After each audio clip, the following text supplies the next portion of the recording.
So today we're going to learn about how phonology affects language learning. So what is phonology? Phonology is the sound system of a language. Every language uses different sounds to make up their entire sound system. For example, Spanish and Italian share similar sounds, so they have similar phonological makeup. English and Mandarin Chinese have a lot of sounds that are different, and so therefore their phonological makeup is different. When a student decides to learn a new language, he or she is faced with many different challenges.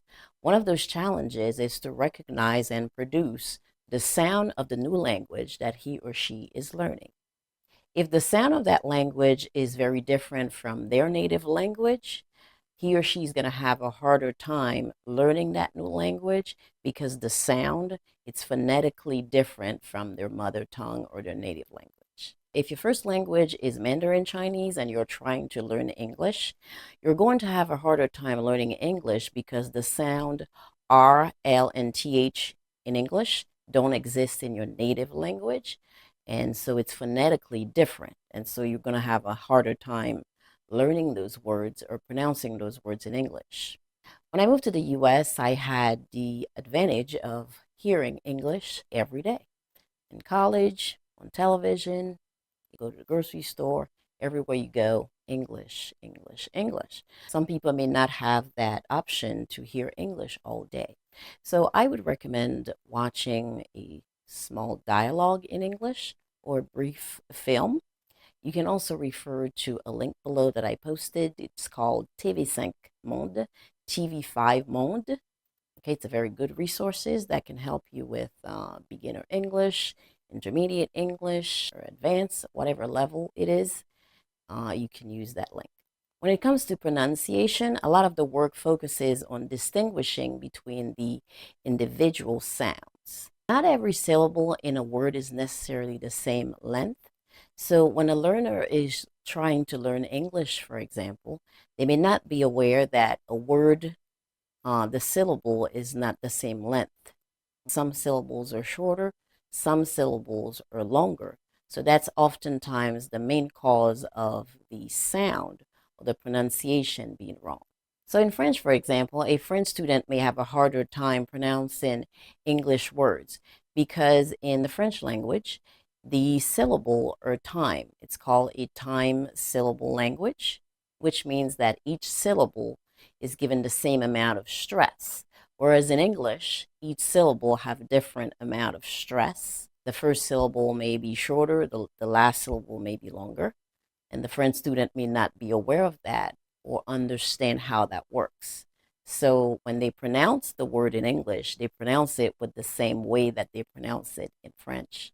And so that's where the confusion happens. The pronunciation is different because those two languages have different structure. Stress in English is very important because it's used to indicate the meaning and importance of certain information. And so when the stress is incorrect, there can be a breakdown in the communication while speaking or listening. Now let's talk about intonation. Intonation plays an important role in pronunciation. It is the rise and fall of pitch. It is how low or how high your voice sounds within a sentence. So it's not what you say, but it's how you say it that conveys the meaning. Now let's take a look at this short clip to see an example of how intonation is used. Listen to me saying these sentences, and then I'll teach you the rule. I watched it. I watched a video. I watched a good video. I watched a good video with him. I watched a good video with my friend. Let me teach you what I just did. In the first sentence, I stressed watched because I and it are pronouns, so these words do not get stress generally.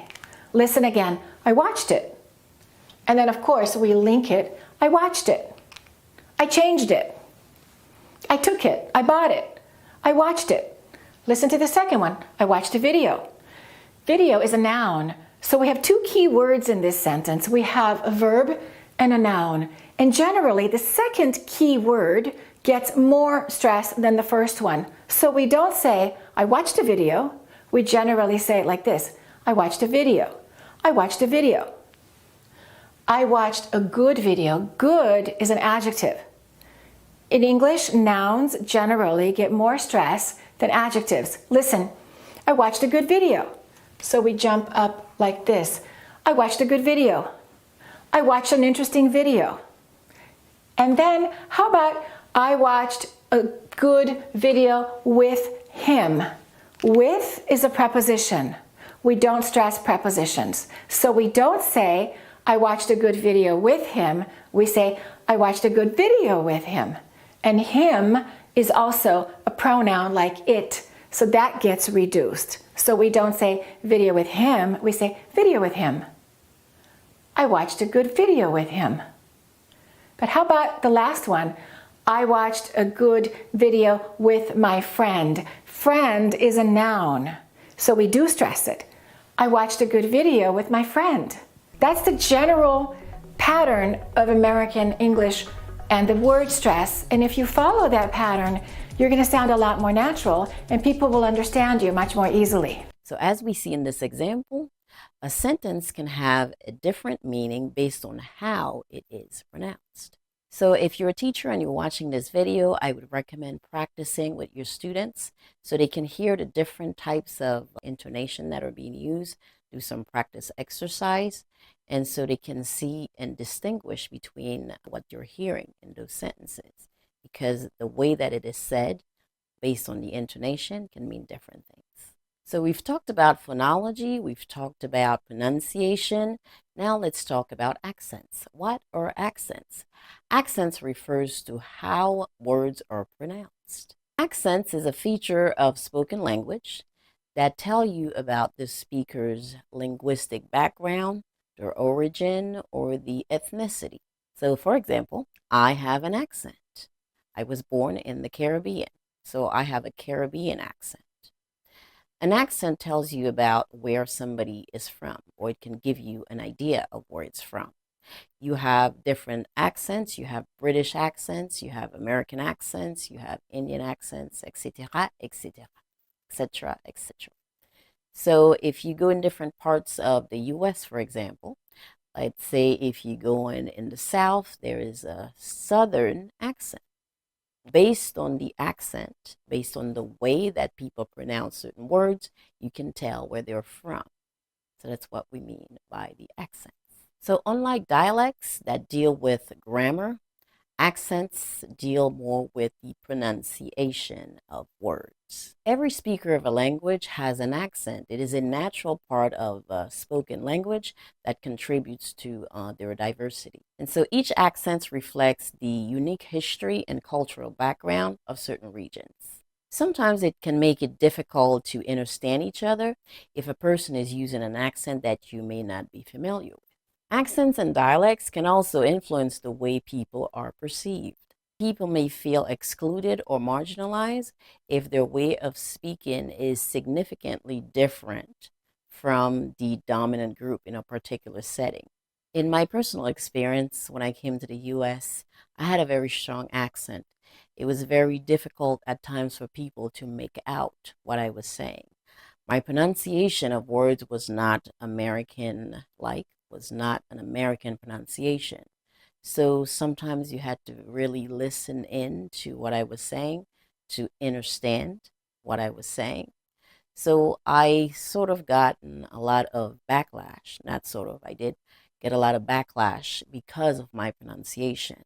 At times it made me feel unintelligent. It made me feel incompetent. I felt rushed during conversation. I felt like people had no patience. They had no empathy. They wanted me to figure it out right away. You're supposed to speak English. At times I was told, you're in America, speak English. So these are the type of things that I face because of my accent being in the US.